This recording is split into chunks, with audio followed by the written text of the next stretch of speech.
나누겠습니다. 오늘 종려 주일입니다. 성서정과 21번째 십자가의 지혜라는 제목으로 말씀을 같이 나누겠습니다. 오늘은 종려 주일이자 오늘부터 고난 주간이 이제 시작이 되었습니다. 한 주간 예수님의 생애 마지막 일주일을 따라가면서 우리 십자가의 의미를 더 깊이 이해할 수 있게 되기를 바랍니다. 오늘 누가복음 본문은 예수님께서 십자가를 지기 전날 밤인 목요일에 겟세마네 동산에서 일어난 사건입니다. 예수님은 제자들과 마지막 만찬을 하셨고 그 자리에서 제자들의 발을 씻기면서 서로 사랑하라 라는 말씀을 하셨죠. 그리고는 늘 하시던 대로 겟세마네 산으로 올라가셔서 이제 올리브산이다 이렇게 우리 본문에는 나와 있는데 그 산으로 가셔서 기도하러 가셨습니다. 제자들도 뒤따라갔습니다. 그곳에 이르러서 예수님이 제자들에게 말씀하십니다.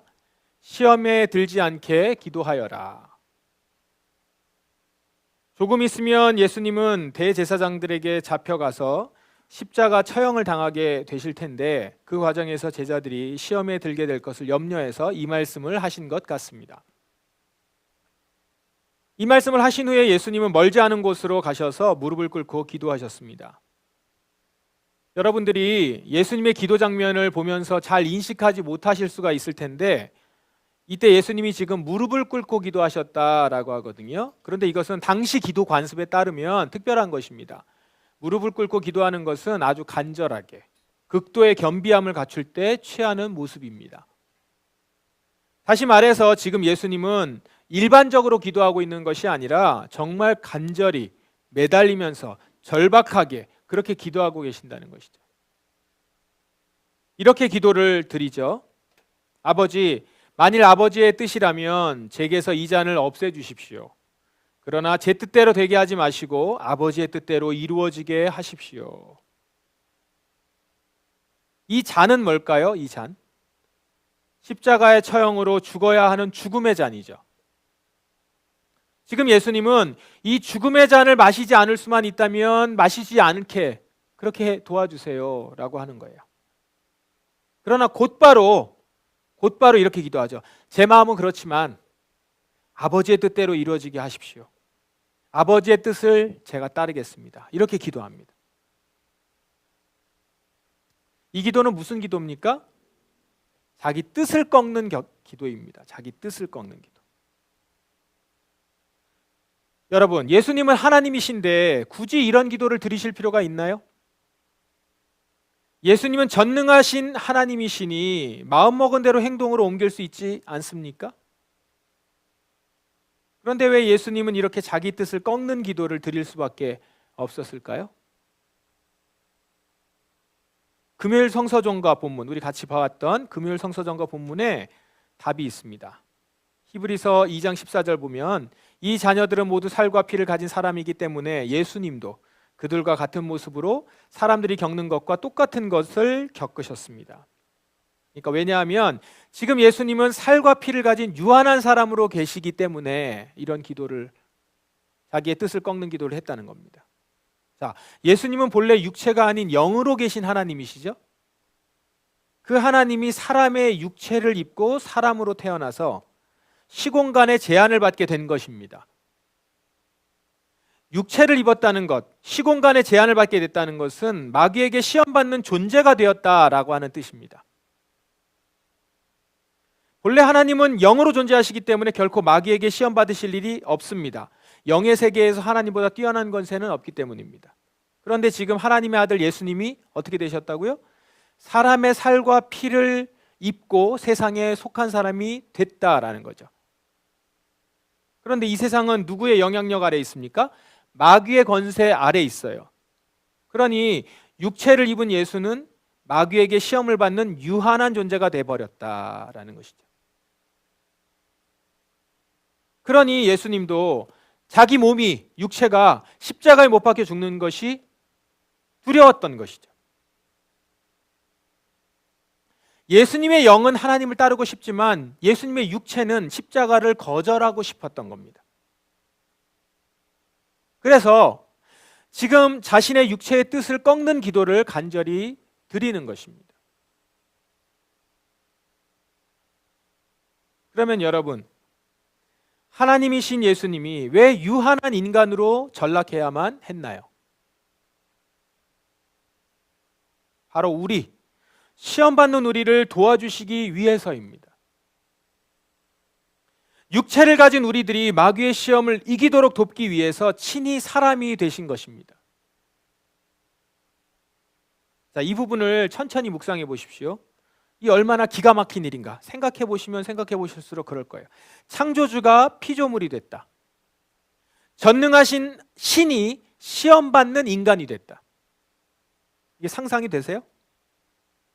그런데 왜 이렇게 되셨는가? 무엇을 위해? 우리를 도우시기 위해. 우리를 향한 하나님의 사랑이 이 정도다라는 겁니다.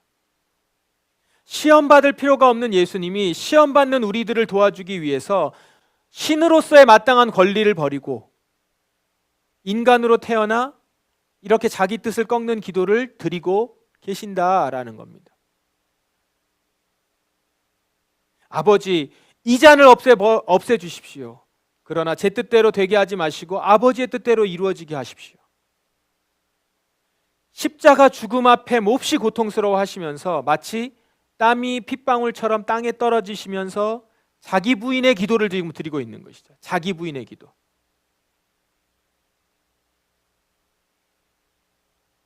자, 이런 예수님을 보셨고 이제는 베드로를 한번 봅시다. 올리브산에서부터 줄곧 예수님을 따라갔던 베드로예요. 그는 예수님이 체포된 이후에도 계속 예수님을 따라갔습니다. 예수님이 대제사장 관사로 끌려가서 그곳에서 신문받고 있을 때 거기까지 따라갑니다. 베드로는 그 관사 마당에 있었어요. 마당하고 관사 안에는 내부는 이렇게 뚫려서 서로 볼 수는 있게 되어 있습니다. 마당에 사람들이 모여 있었습니다. 밤중이라서 불을 피워 놓았어요. 그런데 그때 어느 하녀가 베드로를 보더니 사람들에게 말하는 거예요. 이 사람도 예수님과 함께 있었다. 그런데 베드로는 곧바로 부인을 해버립니다. 이보시오, 나는 예수를 모르오. 거기까지 따라와 놓고 예수님과 함께 죽을 수도 있다고 큰 소리 쳤던 베드로인데 그 순간 예수님을 모른다고 한 겁니다. 깜짝 놀랐겠죠. 갑자기 나를 알아보는 사람이 있으니까 당황했을 겁니다. 그런데 잠시 후에 또 다른 사람도 베드로를 보고 당신도 그들과 한패요 라고 말합니다. 그러자 베드로는 또 이 사람아, 나는 아니야 이렇게 또 부인을 합니다. 자, 그래서 그냥 그러고 많은 줄 알았어요. 그렇게 넘어가는 줄 알았습니다. 근데 1시간쯤 후에 야속하게도 또 다른 사람이 주장을 합니다. 분명히 이 사람도 예수와 한패요. 이 사람도 갈릴리 출신이니까. 그러자 베드로가 극구 부정하며 이보시오, 나는 당신이 무슨 말을 하는지 알지 못하오. 목소리가 커졌겠죠? 원래 거짓말을 주장하면 목소리가 더 커지잖아요. 떨리고. 예수님을 부인하는 베드로의 목소리가 신문을 하고 있는 관사 안쪽까지 들렸을 거예요. 신문을 봤던 예수님은 소리나는 쪽을 돌아보시면서 베드로를 발견합니다. 그리고 예수님은 베드로와 눈이 마주쳤습니다. 성경에 보면 예수님이 베드로를 보셨다라고 나오거든요. 근데 그 단어가 응시하다라는 단어예요. 이렇게 가만히 쳐다본 거죠. 베드로와 예수님이 눈이 마주쳐요. 자기를 모른다고 거짓말하는 베드로. 그걸 바라보는 예수님. 이때 닭이 웁니다. 자, 베드로 한번 생각해 보세요. 눈은 예수님과 마주쳤어요. 귀로는 닭 우는 소리가 들려요. 순간 베드로는 예수님의 말씀이 생각납니다. 오늘 닭이 울기 전에 네가 나를 3번이나 모른다고 부인할 거다. 이 말이 생각난 베드로는 밖으로 뛰쳐나가서 몹시 슬피 울었다. 아마 통곡을 했겠죠. 베드로 마음이 어땠을까요? 자신이 그렇게 따르던 좋아했던 예수님, 베드로가 허세가 좀 있어서 그렇지 사실 마음만큼은 진심인 것으로 보이지 않으세요? 이 베드로가 정말로 예수님을 따라다니고 예수님을 전부처럼 생각하고 그랬던 베드로가 지금 사람들 앞에서 예수님을 부인했고 그걸 예수님이 보신 거예요. 그것도 한 번이 아니고 3번이나. 이런 자기 모습이 얼마나 미웠겠어요. 한심했겠습니까? 통곡하는 거죠. 그 부끄러운 모습을 예수님이 지금 보셨다는 것에 베드로의 마음은 더 괴롭고 수치스러웠던 겁니다. 그러면 베드로는 왜 이렇게 예수님을 부인했어요? 이유는 딱 하나입니다. 죽지 않으려고. 자기 목숨을 스스로 구하기 위해서인 거죠. 갑자기 자기 목숨이 위태로워진 거거든요. 지금 예수님도 잡혔고 나도 잡히고 죽게 생겼으니까, 갑자기 죽게 생겼으니까 자기 목숨을 구하려고 부인한 거죠. 베드로는 처음부터 부인할 의도가 있지 않았습니다. 마음도 없었어요. 정말 다른 제자들은 다 도망갔는데도 끝까지 자기는 예수님을 따랐어요. 그러나 정작 정말 내 목숨이 위태로워지고 내 목에 칼이 들어올 것 같으니까 그 자리에서 부인해버린 것이죠. 단지 자기가 살려고 하다 보니까 자기 뜻과 상관없이 예수님을 부정하게 된 것입니다. 자, 예수님의 모습과 베드로의 모습을 교차로 성경은 보여줍니다. 우리는 독자로서 두 사람을 보면서 매우 중요한 한 가지 진리를 깨달을 수 있습니다. 바로 죽으면 살고 살려면 죽는다라고 하는 이 진리입니다. 이 말은 우리 중국 고전에 나와 있는 말이기도 하고, 우리에게 이 말이 익숙한 것은 이순신 장군이 명랑해전 전에 병사들을 독려하면서 이 말을 썼다고 하잖아요. 그런데 이 말씀의 출처는 사실 성경이죠. 한 알의 밀알이 땅에 떨어져 죽지 않으면 한 알 그대로 있지만 죽으면 많은 열매를 맺는 법이다. 자기 목숨을 사랑하는 사람은 목숨을 잃을 것이지만 이 세상에서 자기 목숨을 미워하는 사람은 영원히 목숨을 보존할 것이다. 죽으면 살고 살려 하면 죽는다. 예수님은 이 말씀을 당신의 삶으로 보여주신 것이죠. 베드로는 이 말씀의 정반대의 모습으로 살려 하다가 지금 완전히 죽게 생긴 겁니다. 예수님, 하나님으로서의 권리를 내려놓고 피조물인 사람으로 낮아져서 죽으심으로 결국 모든 인류를 위한 구원의 문을 여셨고 많은 생명을 살리시지 않으셨습니까? 그리고 그런 예수님을 하나님은 살리셔서 모든 이름 위에 뛰어난 이름이 돼서 새 세상을 다스리게 하셨습니다. 반면에 자기 목숨을 스스로 구하려 하던 베드로는 어떻게 됩니까? 예수님을 배반하고 바깥 어두운 데 가서 부끄러움 가운데 슬피 통곡하게 된 겁니다. 이것이 바로 십자가의 역설이요, 십자가의 지혜입니다. 보통 사람들은 십자가를 실패와 망함으로 여깁니다. 그렇게 해서 죽으면 그게 무슨 소용이야? 그렇게 죽으면 다 끝나는 거 아니야? 그런데 그것은 사람의 생각뿐일 거 아니에요. 생각일 뿐이라는 것이죠. 하나님은 십자가를 통해서 승리와 참된 성공을 주십니다. 이것이 하나님의 지혜요, 십자가의 지혜인 것이죠.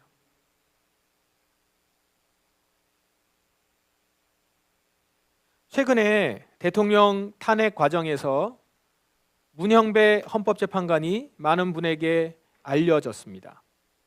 특히 헌법재판관 청문회 때 그분의 공개되었던 그 재산과 그 말이 영상으로 퍼지면서 많은 사람들에게 큰 감명을 주고 있죠. 여러분 중에도 덕질한 분이 있다는 얘기를 들었습니다. 보통 헌법재판관들의 평균 재산이 약 20억 정도 되었다고 해요. 청문회 하니까 다 알게 되죠. 그런데 그의 재산은 4억 정도여서 청문회 때 의원이 왜 이것밖에 안 되느냐 이렇게 물은 겁니다. 이렇게 이제 왜 이것밖에 안 되느냐 묻는 거는 또 특별한 경우죠. 그러자 문형배 재판관이 대답하기를 결혼 때 다짐한 것이 있다는 거예요. 평균인의 삶을 벗어나지 않아야겠다라는 것이죠.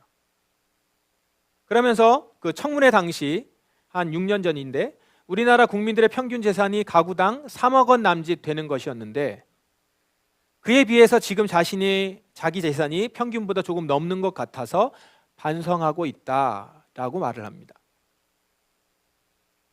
저는 이 영상을 보면서 불의한 정치인, 재판관들 소식, 이런 불의한 재판관들, 이런 소식만 난무하던 요즘 시대라서 그런지 이런 얘기를 듣는 것이 정말 신선하고 반가웠습니다.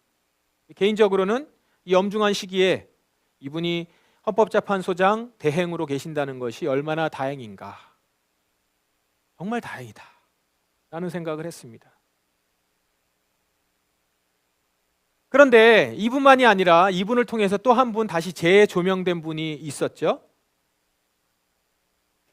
바로 김장하 선생이십니다. 몇 년 전 다큐 영화 어른 김장하로 세상에 알려지면서 한때 큰 감동을 줬던 분이신데, 알고 보니까 문영배 재판관이 이분의 후원으로 고등학교와 대학교를 마칠 수 있었고, 이분의 가르침에 큰 영향을 받아서 이 문 재판관이 이제까지 청빈하게 살아왔다라는 것이죠. 영화 어른 김장하도 이 OTT 서비스에서 지금 다시 역주행하고 있고 영화관에서도 다시 재개봉했습니다. 여러분에게도 미리 한번 보시라 권유를 드렸는데 어떻게 다 보셨는지 모르겠습니다. 안 보신 분들은 이번 주 안으로 꼭 보시기를 권해드립니다. 간단하게 이분에 대해서 소개를 하면요, 경남 진주에서 60여 년간 남성당 한약방을 운영하고 평생을 이웃과 사회를 위해서 헌신했습니다.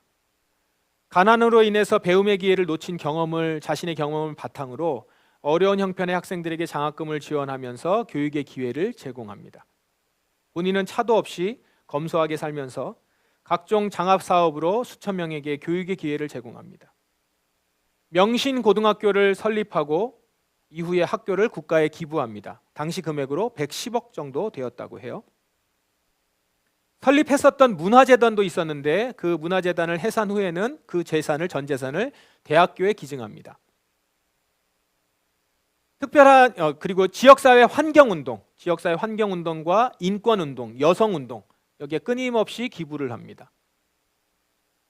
특별히 외부 노출을 극도로 자제하고 언론이나 상 받는 자리, 사진 찍히는 것, 이걸 매우 꺼려하면서 살아온 분이죠. 이것이 그 부분의 아주 큰 특징이죠.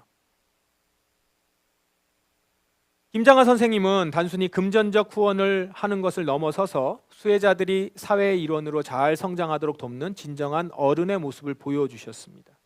그래서 어른이라는 말을 붙이기에 부족함이 없는 분이다. 어른 김장하. 영화 이름을 정말 잘 제목을 정한 것 같습니다. 어떻습니까? 영화를 보신 분들, 이분의 일생을 보면서 어떤 생각이 드십니까? 지금 제가 말씀드리는 그 말씀만 듣고도 어떤 생각이 드세요? 영화를 보는 내내 감동을 전해주는 여러 지점들이 많이 있었습니다. 그런데 지금 여기서는 오늘 우리의 주제인 십자가의 지혜, 이 십자가의 지혜라는 관점에서 한 포인트를 좀 나누고 싶습니다. 영화 어른 김장하라고 하는 그 다큐 영화 마지막 부분에 김장하 선생님의 생일 축하 장면이 나와요. 이제 생일 축하도 절대 받을 분이 아니니까 이제 그 후배들, 장학생들이 좋은 공연이 있다고 이렇게 말하고 선생님을 그 장소에 모셔서 생일 축하를 한 거죠. 그래서 생일 축하 장소로 이렇게 모셔왔던 겁니다. 생일 축하를 받은 선생님이 이렇게 인사를 합니다. 부끄럽지 않은 삶을 살려고 노력을 많이 해왔습니다만 아직 부족한 부분이 많이 있습니다. 앞으로 남은 세월은 정말 부끄럽지 않도록 살도록 노력하겠습니다. 저는 이 영상을 보면서 이 말을 들으면서 또 한 번 충격을 받았습니다. 누가 봐도 부끄럽지 않은 삶을 살아오신 분인데 지금 자신의 삶이 부끄럽다라고 말을 합니다. 그리고 그것이 정말 진심으로 그렇게 말하고 있는 것으로 보입니다. 앞으로는 정말 부끄럽지 않게 살겠노라 또 약속을 합니다. 이런 그의 모습이 자기 자신에 대해서 끊임없이 경책하고 채찍질하는 그 모습으로 보입니다. 마치 무거운 십자가를 어깨에 지고 걸어가는 거룩한 수도자를 보는 것 같았습니다. 조금만 긴장을 풀어버리면 금세 자기 본성대로 살까봐 부단히 힘을 써서 스스로를 다잡고 경책하는 모습. 바로 이 모습이 예수님이 말씀하신 십자가를 지는 삶이 아닐까?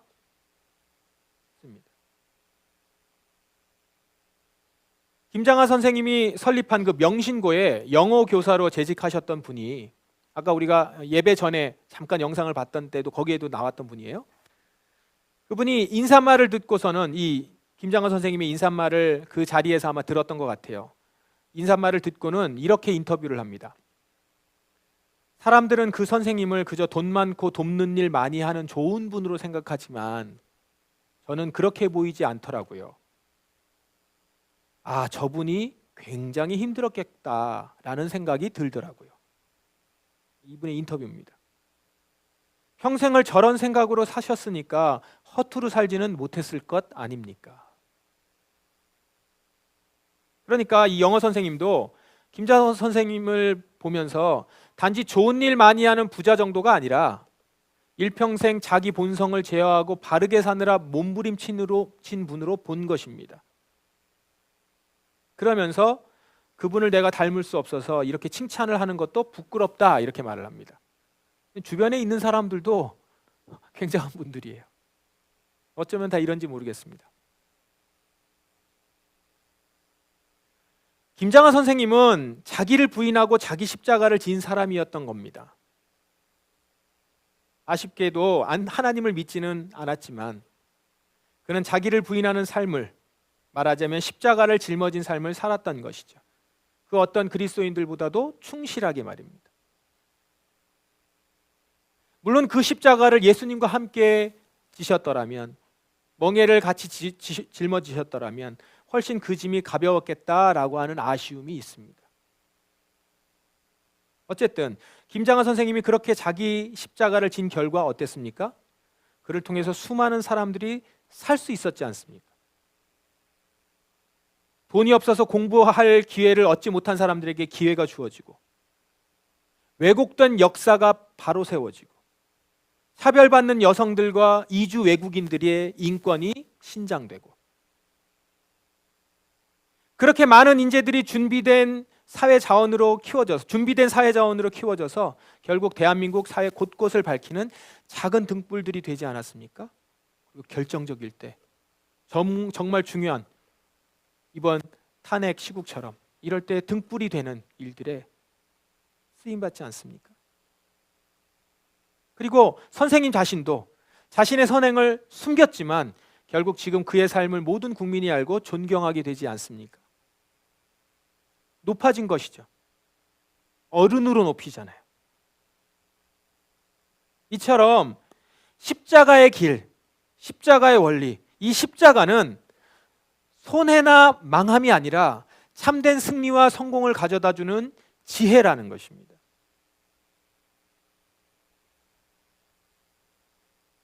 저는 이분을 소개하면서 여러분에게 도전하고 싶습니다. 하나님도 모르고 성령도 모르는 사람도 이렇게 십자가를 질 수 있는데, 전능하신 하나님을 알고 성령님을 모시는 우리들은 더더욱 십자가를 질 수 있지 않겠습니까? 우리들은 김장하 선생님보다 더 잘 살 수 있는, 잘 살아갈 수 있는 존재들입니다. 왜냐하면 우리 안에 계신 성령님이 우리가 선한 일을 하도록 돕고 계시기 때문이죠. 게다가 우리로 마귀의 온갖 유혹들을 능히 이겨낼 수 있게 하시려고 예수님이 먼저 이 땅에서 마귀와의 시험을 모두 이겨내지 않으셨습니까? 그러므로 이제 우리 삶의 방향을 점검하고 재설정하도록 하십시다. 성공을 위해서 좀 더 많은 것을 갖고 누리고 소유하기 위해서 살아왔던 그 삶에서 이제는 예수님을 따라 십자가를 지닌 인생으로 우리 전환하도록 하십시다. 조금 더 모으고 한다? 조금 더 높아지고 한다? 그럴 필요 없습니다. 그냥 지금 내가 할 수 있는 그 일들에서부터 시작하면 됩니다. 더 이상 가난해지면 어쩌나, 돈이 없어지면 어쩌나 불안해하면서 돈에 매인 삶에서 벗어나서 나에게 모든 것을 더해 주실 하나님을 신뢰하고 먼저 그의 나라와 그의 의를 구하며 살아가십시다. 누리고 싶고 즐기고 싶고 더 소유해서 보여주고 싶은 우리들의 이 죄악된 본능에 재갈을 물리고 끊임없이 자기를 처복종시키는 채찍질하는 삶, 바로 십자가를 지는 삶을 살아가십시다. 그럴 때 우리는 진짜 살아날 수 있습니다. 이게 살아나는 길기에 여러분에게 권면하고 도전합니다. 십자가를 지는 삶을 살 때 우리는 진짜 살아날 수 있습니다. 내 목숨을 내가 얻고자 하면 잃어버릴 거예요. 하지만 내 목숨을 내가 미워하면 반드시 우리 목숨은 보존될 것입니다. 그리고 그런 나를 통해서 많은 사람들이 살아나게 될 것입니다. 한 알의 밀알이 땅에 떨어져 죽을 때 반드시 열매가 맺히듯 우리를 통해서 소망 없이 시들어가고 죽어가는 것들이 생기를 얻고 소생하게 될 것입니다. 사랑하는 여러분, 죽으면 살고 살고자 하면 죽는 이 십자가의 지혜, 이 지혜를 우리가 사는 삶 속에서 깊이 체험하고 그 길을 함께 걸어가는 믿음의 공동체로 여러분 모두가 다 서실 수 있기를 주님의 이름으로 축원합니다. 기도하겠습니다. 시간 기도합시다. 주님, 제가 오늘 십자가의 지혜를 봅니다. 예수 그리스도를 통해 십자가를 봅니다. 어쩌면 제가 베드로와 같이 예수님을 좋아하고 예수님을 따른다 했으나 여전히 십자가를 지는 것이 아닌 내 목숨을 살고자 먼저 나아가진 않는지, 주님, 저에게 믿음을 주십시오. 당신이 보여주신 그 십자가의 지혜를 깨달아 알게 하시고 믿게 하시고 그 십자가의 길을 걷게 하소서, 따르게 하소서. 성령 하나님, 저를 도와주셔서 그 길 가게 하시고 그 가운데 제가 살게 되기를 원합니다. 그리고 나를 통해서 내가 십자가를 지는 것을 통해서 내 주변의 많은 사람들이 살게 되기를 원합니다. 이런 거룩한 소망을 가지고 주님 앞에 나아가십시다. 다 같이 통성으로 기도하겠습니다. 주님, 우리에게 하여 주시오. 하나님이 놀라운 사랑을 알게 하시고 십자가의 지혜를 깨달아 알게